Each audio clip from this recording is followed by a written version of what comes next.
کیا آپ نے کبھی آسمان میں ایک جہاز کو اڑتے دیکھا ہے جس کے پیچھے ایک لمبی سیدھی سفید لکیر بنتی جا رہی ہو؟ لوگ اکثر سوچتے ہیں کہ یہ آخر ہے کیا؟ کچھ لوگ کہتے ہیں یہ دھواں ہے، کچھ کہتے ہیں یہ بادل ہے، اور کچھ تو اسے کیم ٹریل یعنی زہریلی گیسوں کا چھڑکاؤ سمجھتے ہیں۔ لیکن کیا واقعی کوئی خفیہ مقصد اس کے پیچھے چھپا ہوا ہے؟ آج ہم اسی سوال کا جواب تلاش کریں گے اور آخر تک دیکھیں گے کہ یہ سفید لکیر واقعی کیم ٹریل ہے یا نہیں۔ دوستو، جب کوئی جہاز تقریباً 10 سے 12,000 کلومیٹر کی بلندی پر اڑتا ہے تو وہاں کی ہوا زمین کے مقابلے میں بہت زیادہ سرد اور پتلی ہوتی ہے۔ جہاز کے انجن سے نکلنے والے گرم گیسیں اور بخارات جب اس سرد ہوا میں پہنچتے ہیں تو فوراً چھوٹے چھوٹے برف کے ذرات بناتے ہیں جو سفید لکیر کی شکل اختیار کر لیتے ہیں۔ سائنسدان اسے کنٹریل یعنی کنڈیشن ٹرائل کہتے ہیں۔ لیکن اب سوال یہ ہے، اگر یہ صرف برف کے ذرات ہیں تو یہ اتنی دیر تک کیوں ٹکی رہتی ہے اور کبھی کبھی گھنٹوں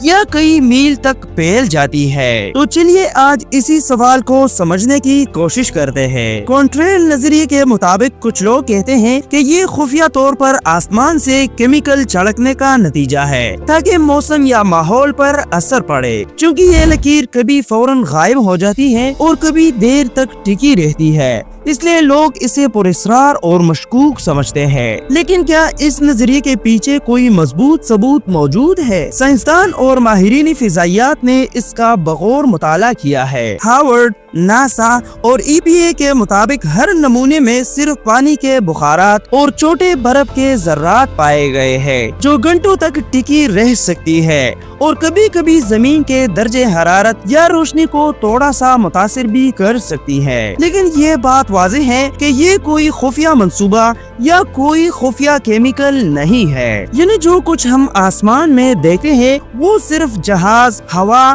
سردی اور نمی کا ملاپ ہوتا ہے۔ لیکن دوستو، یہ لکیر ہمیشہ ایک جیسی بھی نہیں ہوتی۔ اگر ہوا خشک ہو تو فوراً غائب ہو جاتی ہے اور اگر نمی زیادہ ہو تو دیر تک موجود رہتی ہے اور بادلوں کی طرح پھیل جاتی ہے۔ بعض اوقات یہ اتنی وسیع ہو جاتی ہے کہ آسمان کے ایک بڑے حصے کو سفید کر دیتی ہے۔ اس کا اثر صرف دیکھنے میں حیرت انگیز نہیں بلکہ تھوڑا سا ماحول پر بھی ہو سکتا ہے۔ لوگ اکثر اس منظر کو دیکھ کر مختلف انداز میں سوچتے ہیں۔ کچھ کہتے ہیں یہ کیمیکل اسپرے ہے، کچھ کہتے ہیں یہ کسی خفیہ تجربے کا حصہ ہے، اور کچھ تو اسے صرف قدرتی مظہر سمجھتے ہیں۔